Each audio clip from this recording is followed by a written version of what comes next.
positive lang sa B.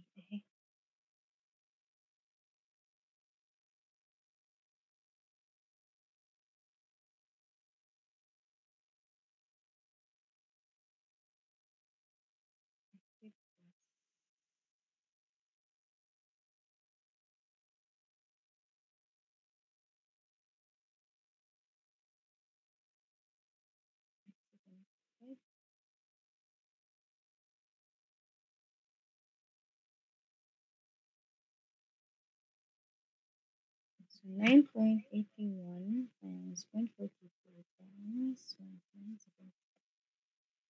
7.21. So kung 7.21, so diri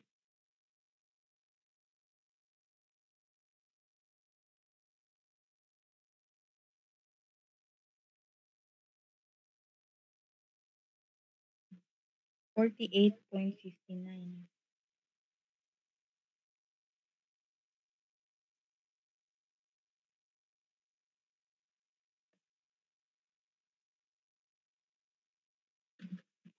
So diri sa ato ang number 3 kay solve na to siya sa since kuan man siya 100% siya to siya it's saturated.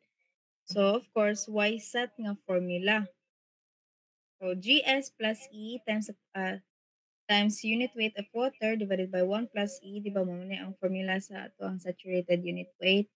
So substituting the values 2.72 plus 0.95 nga void ratio times the unit weight nga 9.81 divided by 1 plus 0.95. So natin makuha nga 18.46 sa ato ang saturated unit weight.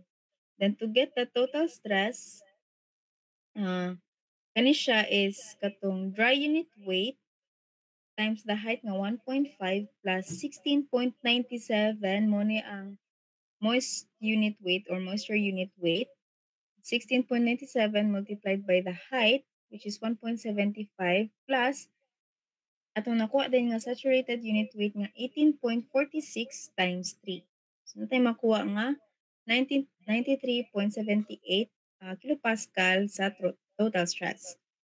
For the pore pressure, mono na diri na ko nabantayan. So unit weight sa water times sa katong moisture nga 0.42 times 1.75 plus 3. So wala since fully saturated man siya, so pwede siya i-multiply og 1. 3 times 1, 3 ra gyapon mo nang 3, di ba? Mao na ang sa number 2 dili siya 0. If 0 siya wala unta tay given degree of saturation. Kay di ba ang pore pressure is katong soil nga naay water. But since moisture man to siya, na siya water but then again dili siya 100%. So natay pore pressure nga 36.64. So to get the effective stress, 93.78 which is the total stress minus the pore pressure nga 36.64, so natay makuha nga 57.14. Nakuha?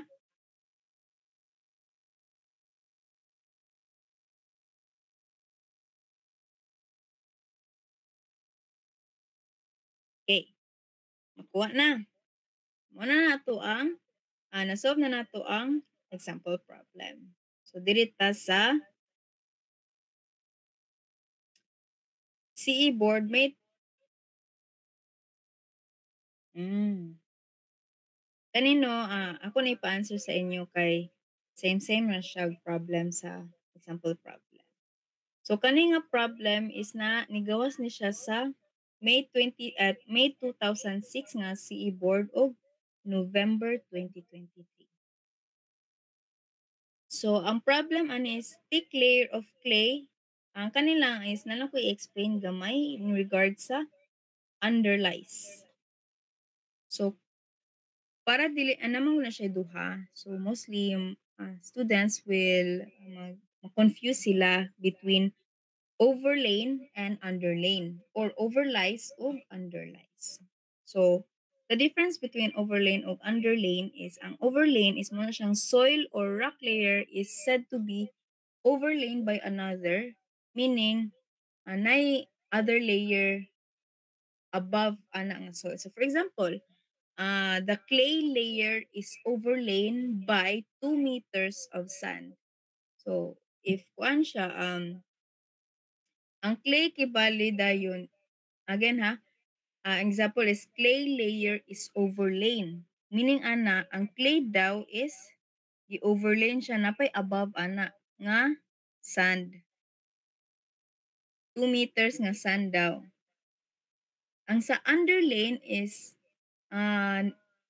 meaning ana is na other layer below it or beneath it. So example, ang sand layer is underlain. So sand is underlain nga by clay. So sand is underlain by clay. Actually, magdepende gid gyapon na siya sa grammar sa English. Kaya na siya kuan gyapon. 'Di ba? Nag-ingon man ko underlain versus overlain and underlies versus overlies. So magdepende siya sa kaning dire clay underlies a sand. So ang clay daw kay gikuanan daw siya o gipatungan daw siya og sand ana kibali. Underlies. No? Ang pasabot is ang clay is nasa ubos sa sand. 'Di ba lahi man putong by which is kung mointag clay is underlain by kung mointag by underlain by ora gyud gihapon mointag clay is underlain by a sand. So of course ang clay daw is ara gid gyapon siya sa ubos sa sand. Pero pag mointag clay overlain a sand, meaning si clay daw mointag overlain, meaning nakapatong si clay. Nakapatong si clay sa sand. Nagets? Okay. So, ako ra ni i-send sa inyo no. Send nako ang kani nga problem. Siguro imuon ko ni kanang plates. You'll have your plate 1 after this. So, diri ta sa CE board April 2023 nigawas ni siya nga problem sa April 2023 ug November 2023. So a clay layer 5 meters thick rests beneath a deposit of submerged sand of 8 meters thick. The top of the sand is located 3 meters below the surface of a body of water. The saturated unit weight of the sand is 25 kilonewton per meter cube and the clay is 20 kilonewton per meter cube. So sa dire, actually if kuan bitaw sa board exam, ang ihatag ra gid ana niya is ang problem. Di siya maghatag og figure. So kailangan ninyo sabton mo ba na akong gi-explain sa inyo the difference between underlain o overlain. Kay para maka drawing mo sa figure kibali. If not, basing mabali pa lang ninyo ang clay ug ang sand. So magmali-mali na din inyong solution. So again, no clay layer 5 meter thick rests beneath a deposit of submerged sand. So since ang clay daw is nanda siya ubos sa sand. Nya, 5 meter thickness, so of course mo na 5 meter thickness beneath a deposit of submerged sand nga 8 meters thick. So the top of the sand is located. Ang top daw sa atong sand is located 3 meters below the surface of a body of water. Or let's say groundwater table. So, surface, so 3 meters daw. So, let's say mo na itong kung from top to bottom tano. So, ato ang groundwater table daw is makita, ano daw nimo ang sand 3 meters below. Nya, since 8 meters thick man ang ato ang sand, ang ubos daw ana is ang clay, which is 5 meters ang iyahang thick. So, nanak, butang lang din nimo ang iyahang saturated unit weight or YSAT of the sand. So dire, YSAT nga 25 kilonewton per meter cube ug clay nga 20 kilonewton per meter cube. So, paitaw na to, evaluate the total vertical pressure at mid-height of the clay layer. Mid-height of the clay layer. So, diri kibali. Tunga-tunga. So, ang height ani is 2.5. Mid-height man.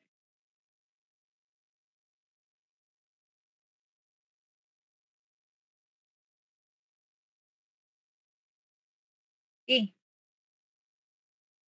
So, evaluate the total vertical pressure at mid-height of the clay layer in kilopascal. Next is evaluate the pore water pressure at mid-height of the clay in kilopascal and obtain the intergranular stress or effective stress at mid-height of the clay in kilopascal. So first, total vertical stress.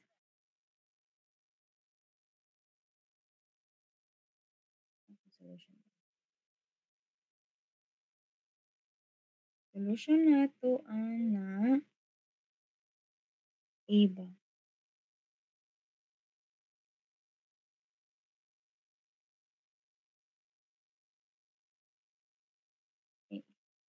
Total stress or total vertical pressure. Para sa na sila.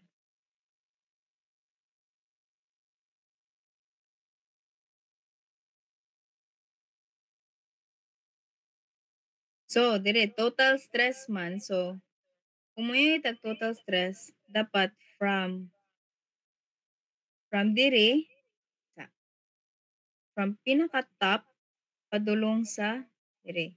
Stress man. So, murang gabutang pressure kibali ani nga dire dapit kibali nga soil. So, gikan gid dire padulong sa mid-height. So, unsa man na sila? So, of course, natay water. So, basically, kani siya is water, di ba? Of course, unit weight, ana, is ang unit weight sa water. So, total stress at CMID.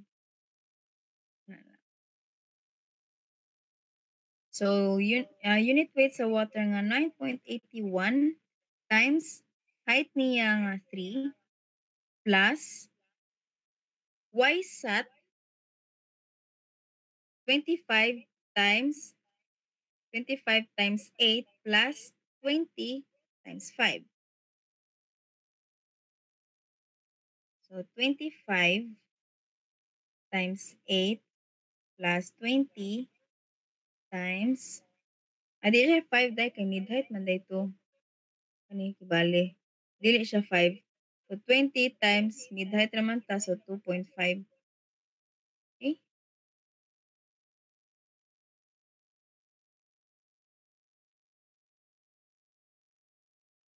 So natay total stress nga pila man?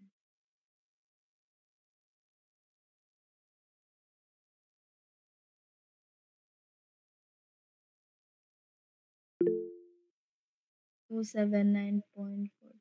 Okay. Same tanan. So 279.43 kilopascal.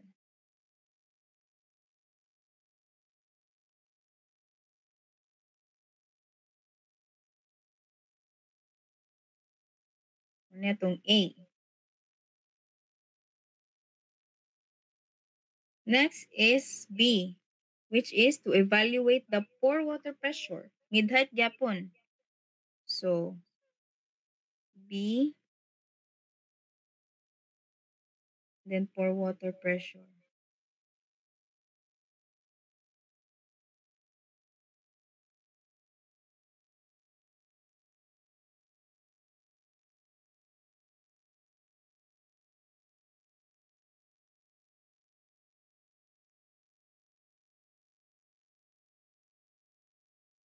So pour water pressure nato is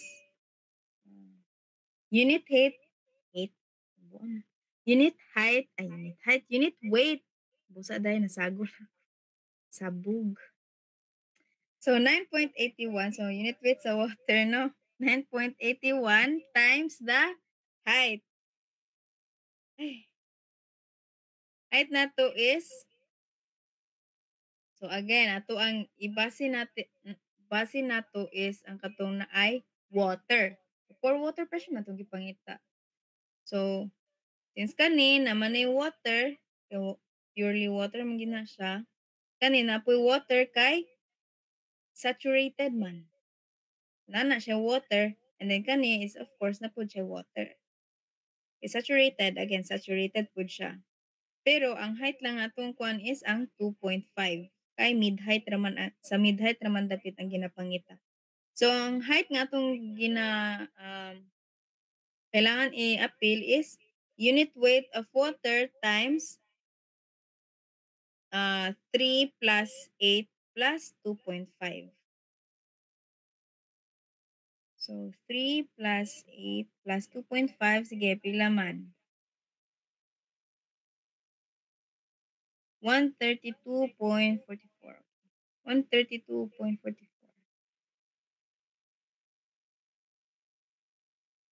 kPa. Mo ni ato ang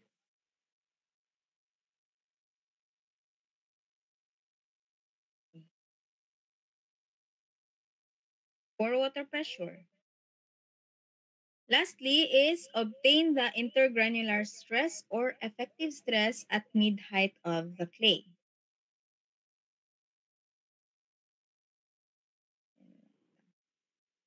C.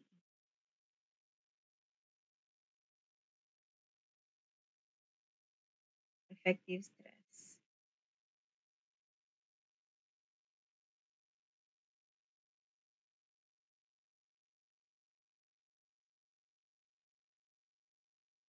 So, total stress sa C, mid. Kani mid yapon.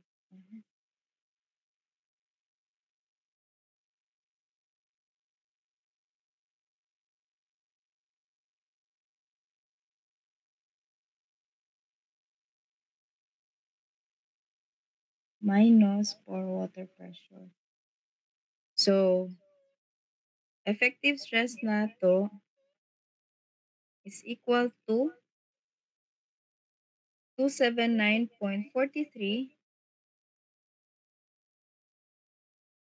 minus for water pressure nga 132.44.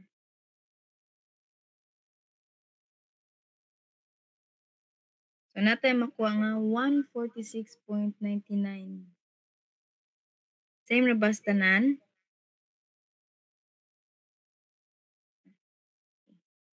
Same.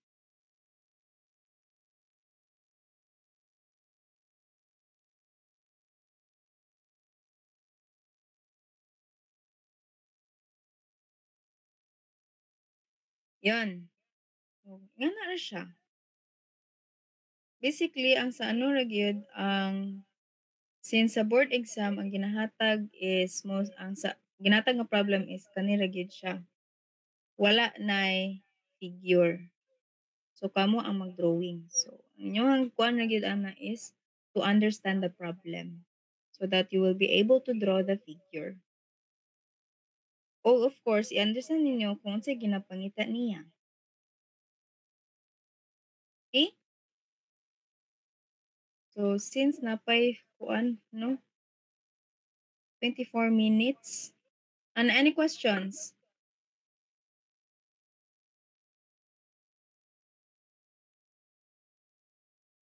Any questions, class? None. How about the others? Nagets ra ba?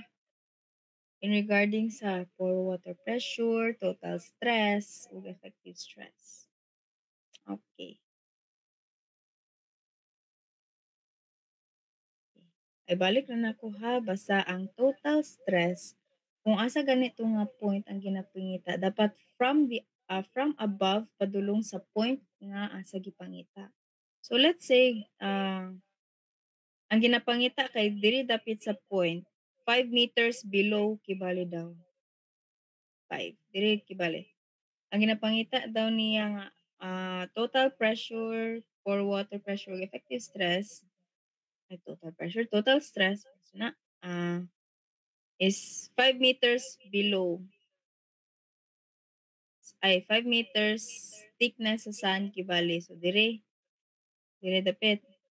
Of course, ang total stress na imong i-consider is dire kani siya nga ano unit weight. Let's say unit weight sa water times 3 then of course unit weight sa sand nga 25 times the height nga 5 kay 5 raman. 5 meters ang thickness man daw. Sa pore water pressure, again, of course, kung asa tong na ay tubig. So, for example, ang dili lugar ni siya water. Kuan kibali ni siya, ground surface lang siya. Or let's say, dry ni siya nga sand. So, ang pore pressure nga atong kuano na is, nga atong i-consider ra is katong 5 meters nga thickness sa sand. Since katura ang naay water. Gets? Okay. So, napay 22 minutes no. So, makapahuli pa ko gamay before ko mag-discussion sa lahi nga section. Pili mi mga yeah, I am planning to give you this so that you will be able to study and learn. Regarding sa practice problems, dili ninyo niyo pwede makopy sa practice problems. Pero yung other notes, okay ra. Actually, pwede ra gid ninyo siya pwede lang na ninyo siya ma-copy kani nga problem, pero lahi ang given. Dagaang Paula, present. Okay, nakaapas ba ka sa mga practice problems? Yes, ma'am. Sorry na late ko, ma'am. Walay data nag-ato ko church. Sorry, ma'am. Okay. It's okay. So, okay.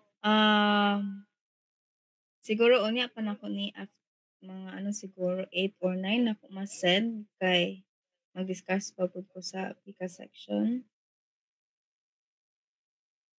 Wala na questions, no? So, kindly open your camera. Mag-picture.